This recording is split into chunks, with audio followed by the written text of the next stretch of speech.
Melisa Setia Susana dengan NIM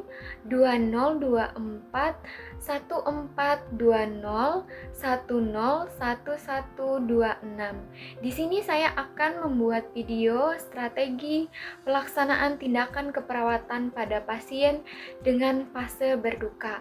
Jadi fase berduka itu adalah reaksi emosional dari rasa kehilangan dan merupakan suatu proses untuk memecahkan masalah. Jadi fase berduka menurut Stuart 2013 itu ada 5 fase. Yang pertama itu ada fase denial atau pengingkaran, yaitu tidak bisa mempercayai situasi atau peristiwa yang terjadi, letih, lesu, dan tidak tahu apa yang harus dilakukan. Dan fase kedua yaitu fase anger atau marah. Jadi pasien itu melampiaskan kesalahan pada orang lain, berlaku agresif, nada bicara tinggi, dan berbicara kasar. Dan di fase yang ketiga itu ada fase bargaining atau tawar-menawar, yaitu fase di mana seorang berusaha kembali ke masa lalu yang ditandai dengan pengabaian atau seandainya atau andai saja. Dan di fase yang keempat itu ada fase depression atau depresi, yaitu fase di mana seseorang menarik diri, merasa putus asa dan tidak berharga, sulit untuk tidur, menolak berbicara, dan memenuhi kebutuhan dirinya sendiri. Dan di fase yang kelima atau fase yang terakhir yaitu fase acceptance atau penerimaan, itu di mana seseorang menerima situasi atau peristiwa yang terjadi di dirinya itu dengan lapang dada. Sekarang kita akan melihat bagaimana strategi pelaksanaan tindakan keperawatan pada pasien dengan fase berduka. Selamat menyaksikan. Selamat pagi, Bu. Selamat pagi, Sus.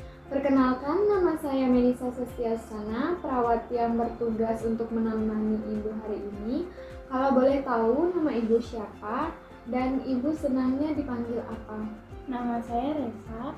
Sus bisa panggil saya Resa. Baik, Ibu Resa, senang berkenalan dengan Ibu hari ini. Bagaimana perasaan Ibu hari ini? Apakah Ibu semalam bisa tidur dengan nyenyak? Agak susah tidur, Sus, karena saya masih suka kepikiran. Saya paham, Bu. Boleh Ibu ceritakan sedikit apa yang biasanya Ibu pikirkan sampai Ibu sulit tidur itu? Saya masih sering kepikiran suami saya. Rasanya belum terima kalau beliau sudah tidak ada. Baik Ibu, hari ini saya ingin berbincang-bincang dengan Ibu tentang perasaan Ibu sejak kepergian suami Ibu. Tujuannya supaya Ibu bisa menceritakan apa yang Ibu rasakan dan saya bisa membantu Ibu untuk melewati masa-masa ini dengan lebih baik. Apakah Ibu bersedia? Boleh, Sus. Kira-kira Ibu bersedia kita berbincang berapa lama? Bagaimana kalau sekitar 15 menit? Boleh, Sus. Ibu maunya kita ngobrol di mana? Apakah di sini saja, di ruangan ini, atau Ibu lebih nyaman di tempat konseling? Di sini saja, Sus, lebih tenang. Baik Ibu,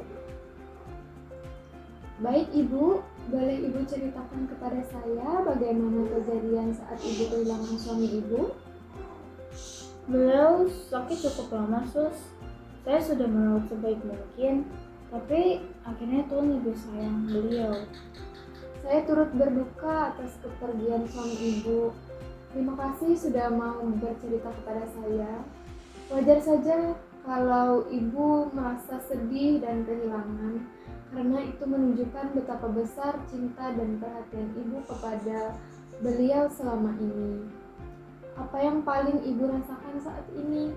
Apakah Ibu merasa sedih, marah, atau mungkin masih sulit percaya kalau ini benar-benar terjadi?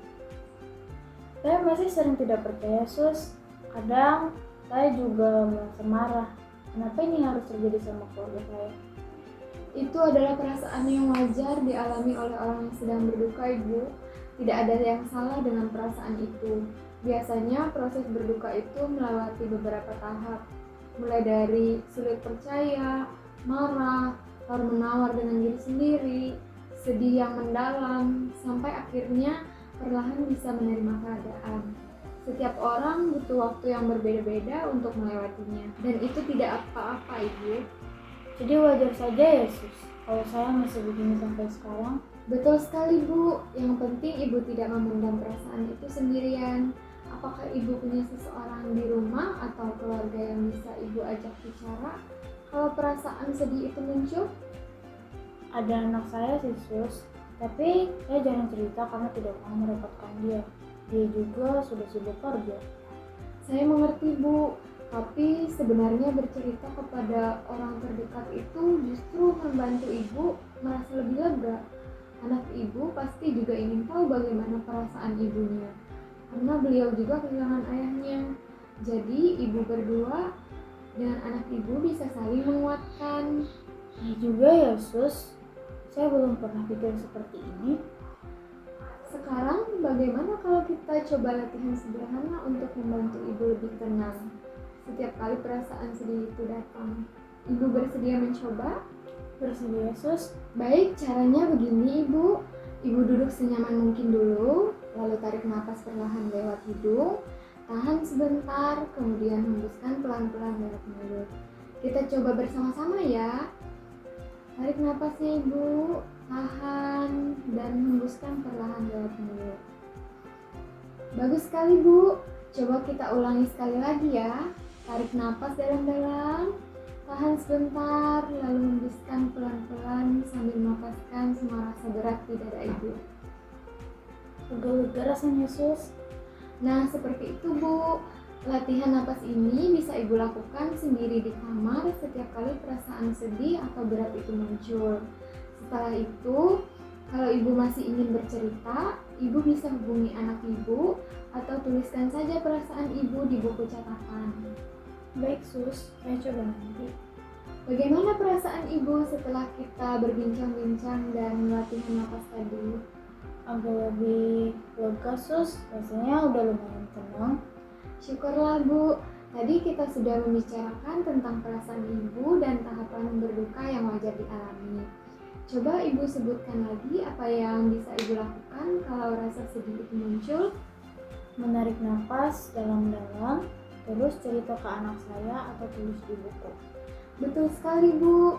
Bagus, Ibu sudah bisa mengingatnya dengan baik. Baik, Ibu. Nanti coba dimasukkan ke dalam jadwal harian Ibu ya. Latihan napas ini bisa dilakukan 2-3 kali sehari. Besok kita akan bertemu lagi untuk membicarakan lebih lanjut dan melihat perkembangan Ibu. Waktunya sekitar 15 menit. Ibu maunya kita ngobrol di sini lagi atau di tempat lain yang lebih nyaman? Di sini saja sus. Baik, Ibu. Sampai bertemu besok ya.